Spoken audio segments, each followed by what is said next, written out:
So I just asked, is it actually that major? Is the problem so bad? But to find out, let's look at my research questionnaire. This was designed with a 10 question to find out general information about the band I'm using, if they like skateboarding. However, for piracy I have 4 main questions. It's firstly how they acquire their music generally. Do they get it from the high street? Do they download it? Maybe download from iTunes legally? Or, other alternatives. My second main question was if they knew how to pirate. Because I don't think the knowledge of being able to illegal download is that widespread as people think. The third question was if they did know how to pirate, what was the preferred method? Was it YouTube, RapidShare, as I've mentioned before? And my final question, which I think is the most important, is whether they felt anti-piracy laws at the moment are enough, and if they do, why, or if they don't, why. So to the right you can see a graph showing the percentage of varying ages answered my questionnaire. As you can see, 41% are from 15 to 17 and 25% are from 18 to 20. This is because I feel 15 to 18 will be my main age group. That will be the ones that are watching my video and will be, in my opinion, the most affected by piracy and probably the most knowledgeable about the fact. So, acquiring music. I gained a different set of results than I was expecting here. Personally, while I don't think many people download illegally, I wasn't expecting that many people to go down to the high street, say HMV, and buy a song or an album. I thought more people would be using iTunes now because I myself use iTunes the most, or streaming from Spotify because I know many of my friends are. So maybe this piracy hoo-dally is slightly over-exaggerated, but we'll find out with the next question. So illegal downloading, can you? As I said, I was quite shocked that only 66% of those taking the questionnaire actually knew how to download music illegally. That's quite a small majority, considering.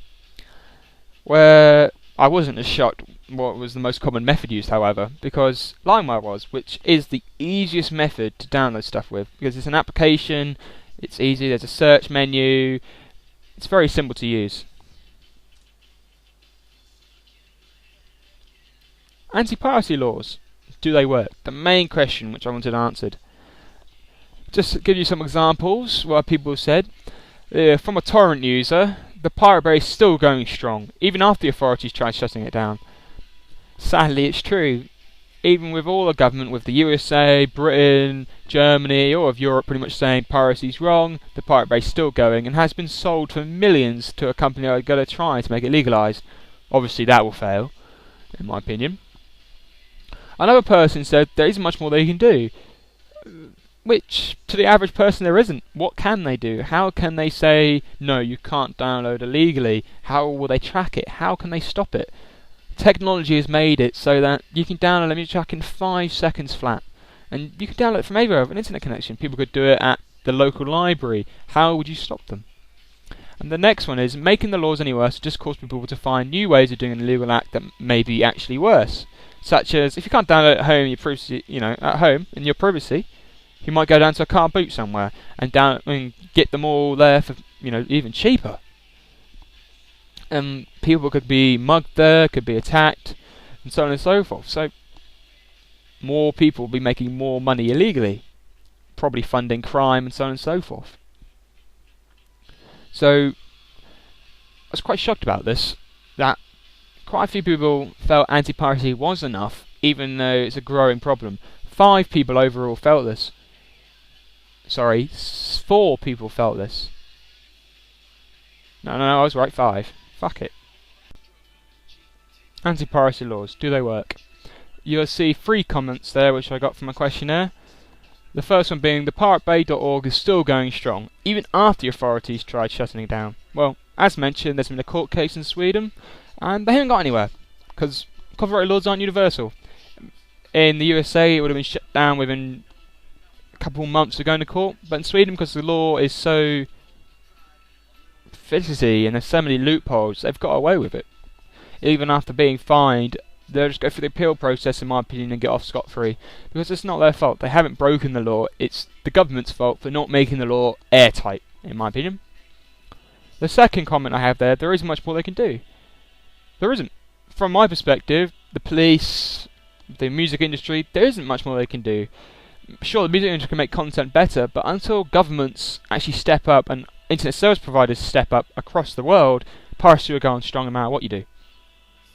As the third comment echoes, making the laws any worse would just cause more people to find new ways of doing an illegal act that may be worse.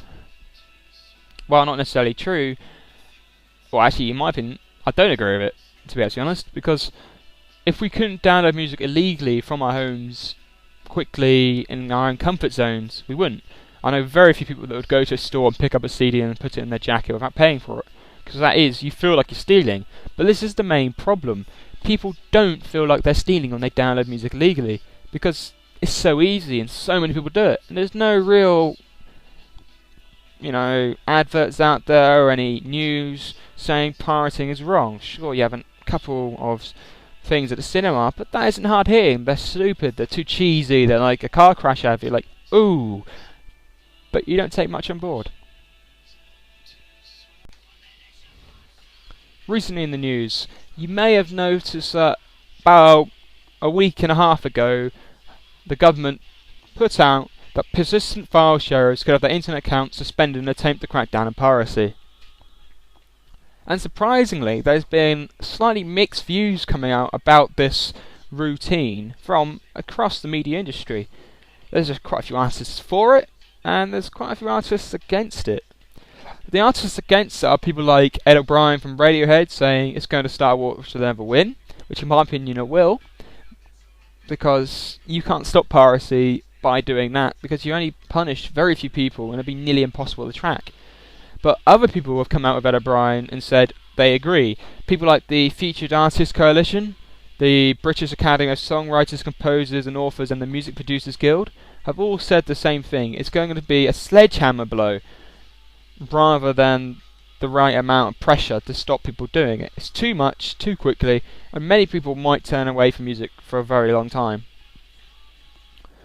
However, on the side saying anti-piracy is good, we need to do it, are people like Lily Allen, Tio Cruz, sorry if I've said that wrong, James Blunt and Tim Rice-Oxley. I have sides with both arguments, but I've got to say anti-piracy is good. If this procedure and this idea works, I'm all for it, in my opinion. Because as Tio Cruz said, file sharing has had a very, very negative effect on my career, as it has on many others. This is because 3 months before releasing his first album, his best album, the debut album, it was leaked. That meant hundreds of thousands of people probably had downloaded it, listened to it, and will no longer buy it. And this is a rock-on effect. As I said before, earlier in the presentation, pirating's bad because it doesn't just affect the artist, it affects the label. And by affecting the label, then it affects the producers, the composers, the distributors, and all the people within each of the chains. So you've got maybe an IT guy in one of them, you might have his family in them, and it's £7 might not seem that much, but £7 from 100 people, 700. Imagine 1 million people not buying an album or a song, which is, worth that much. That goes into millions. Piracy is a huge dent into labels, which is a huge dent in the industry. And the argument which Lily Allen came out with is the fact that because of this, newer artists aren't getting as much support, because labels are saying, wait a sec, I'm not putting money into you when I'm losing money elsewhere with my best artist. Which is a worrying fact, because that means the music industry won't be as colourful as it could be, supposedly. I'm not so sure that's true, but it's an interesting thought.